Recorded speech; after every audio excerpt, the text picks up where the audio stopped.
TV ate social media.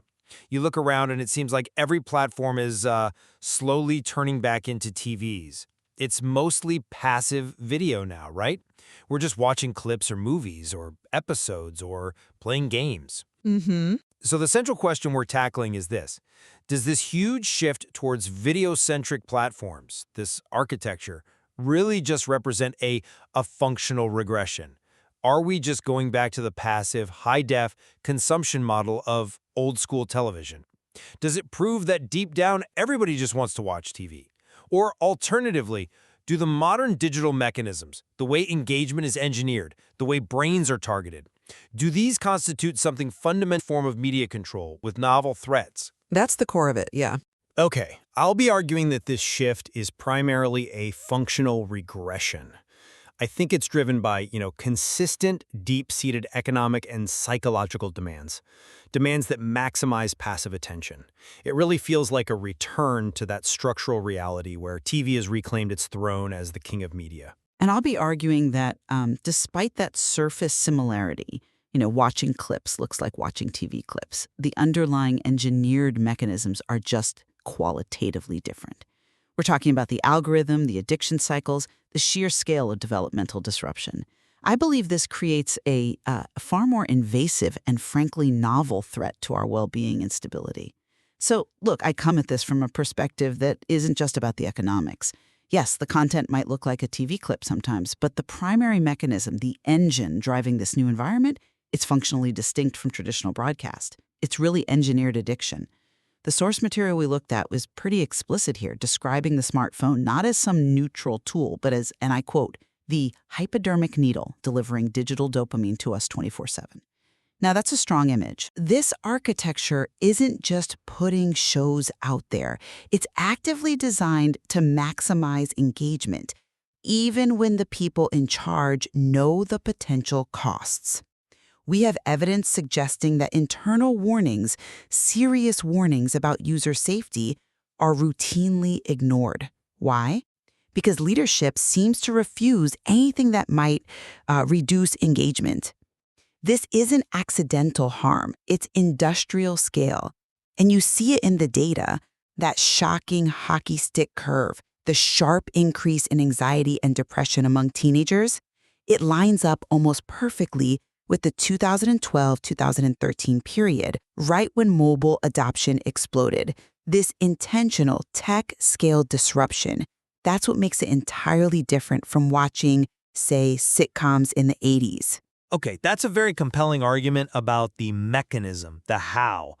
But I'd frame the function, the why, a bit differently. I want to emphasize the economic symmetry with historical media. Because the core driver, I believe, isn't just the tech itself. It's a reversion, a going back to the fundamental economic necessity of selling passive attention. That's the foundational model of television, right?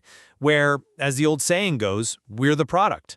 Our attention is packaged and sold, so platforms naturally prioritize content that demands the least possible active involvement from the user because that maximizes the sheer volume of attention they can sell to advertisers. And this structural shift, it aligns almost perfectly with media ecology theory. Think about it.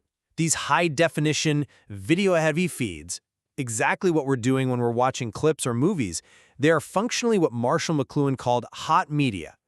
This kind of media is dense with detail, it fills the senses, and crucially, it requires very low participation from the audience. By focusing on this finished, polished video content, the user gets nudged, maybe even pushed, into being a pure passive consumer. And that role, it precisely mirrors the passive spectator role that television perfected. So this suggests that the platform simply found the most efficient modern way to fulfill that enduring human desire for low-effort, low-involvement content, the kind the TV era really nailed. And the desire for passive consumption, it's understandable, isn't it? This low-involvement model might actually be meeting a pretty deep psychological need in what many describe as an overwhelmed population today. People often seek simple resolutions or escapes. We even have psychological studies showing that activities like binge-watching shows or disappearing into games are often used as emotion-focused coping mechanisms. What that means is the user isn't trying to solve the underlying problem, like test anxiety or work stress. They're trying to regulate their internal emotional state about the problem. They're actively seeking that low-involvement psychological refuge, the kind traditional broadcast TV always offered, as a way to just escape real-world pressures for a bit. I respect that psychological framework. I do. But I have to push back a little on the premise that this escape is just a modern flavor of the same old coping mechanism. The impulse, yes, the impulse to avoid stress might feel familiar. But the tool we're using now, I believe it's engineered specifically to dismantle the possibility for genuine, complex social interaction. It replaces potential connection with, frankly, perpetual conflict and noise, which actually prevents any real resolution or escape. Think about the critical evolutionary changes on these platforms. It wasn't just the shift to video, it was the structural transformation of communication itself. Remember the introduction of things like the like and the retweet buttons around 2009? And then threaded comments later, maybe 2014? These fundamentally altered the structure of online conversation. They turned potential discussion into a kind of performance, one optimized for conflict and validation metrics. Okay. And this process ensures the environment stays locked in a state of high emotional valence. And just to be clear, by high emotional valence, I mean content designed to trigger really strong feelings, often outrage, moral judgment, or that sense of tribal belonging. Now, the research indicates this kind of emotion-driven content significantly boosts how fast a narrative spreads by as much as 40%. This makes the system inherently contagious, inherently manipulative. It ensures the user isn't truly escaping anything. They're just trapped in this high-stimuli loop that traditional one-way broadcast TV simply couldn't replicate. I'm not fully convinced that the difference in the feedback mechanism fundamentally redefines the societal threat, especially when we look at the core behavioral outcomes. You're absolutely right about the tech's ability to penetrate our lives, but maybe we should focus on how it disrupts development. The source material really highlights that puberty is a period of very rapid brain plasticity. The brain is undergoing this massive rewiring process to solidify adult identity. Now, handing a smartphone with access to everything to a 12-year-old, it effectively means this incredibly crucial developmental window, this period of identity formation, gets sort of turned over to weirdos on the internet, on TikTok and Discord, as the source puts it. That represents an unprecedented biological vulnerability, wouldn't you say? The documented result is this distortion of development, which seems to be the root cause of that huge spike in youth mental health issues we talked about earlier. That feels like a systemic harm, operating right at the developmental level in a way that goes far beyond, say, the impact of watching too much Saturday morning cartoons. Mental impact is profound and distinct, but the critique that media turns everything serious into fluff, that's decades old.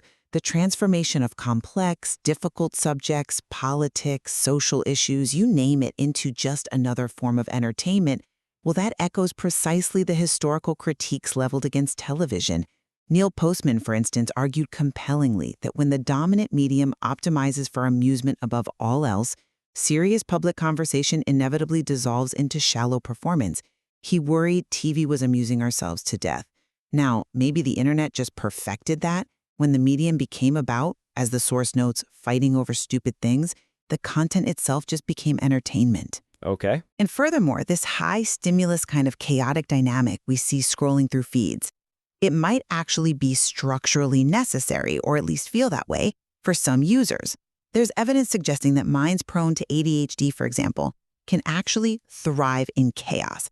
That doesn't mean it's healthy, but it means the high-stimulus environment validates using constant scrolling as a sort of maladaptive adaptation, a way to manage immediate discomfort, like damage control, rather than building the circuitry for long-term stability and focused habits. So the brain is adapting to the chaos this new TV provides, but often in ways detrimental to self-mastery. The adaptation might leverage new tech, but the functional replacement of substance with entertainment feels like a regression to me. I see why you draw those parallels to Postman. It's a strong point. But let me offer a different perspective, maybe looking just at the content production itself. Aren't we actually seeing a return to the sort of low variety system typical of incumbent media giants? I mean, despite the theoretically infinite number of users creating things, the value, the stuff that gets seen, still seems heavily based on managed brands, the highly polished, finished clip or episode that we end up watching. The video format itself almost demands a finished, high-polished product. That takes time, investment, resources, which structurally reinforces the essence of the old media monopoly on hot media. We see the same dynamics: A-list actors crossing over, top creators becoming brands, well-funded production houses dominating the feeds. Doesn't that naturally limit the overall creative variety? Because real success still requires scaling high-quality, relatively scarce production resources. It feels like a regression to a more centralized, lower-variety content funnel, much like old TV networks. That's a really interesting point about production value. I'll grant you that. But have you considered the sheer speed and the structural capacity that automation brings to the table now? The volume of content being generated isn't just high, it's exponentially accelerated. Think about it.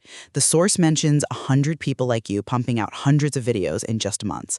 That's an explosion of what we could call high variety, and it's increasingly made possible by AI acting as a kind of force multiplier for creation and distribution. This level of complexity, this velocity, it's precisely what the old, more fragmented print culture-based system, the one that underpinned traditional TV and film production, was structurally incapable of managing. Traditional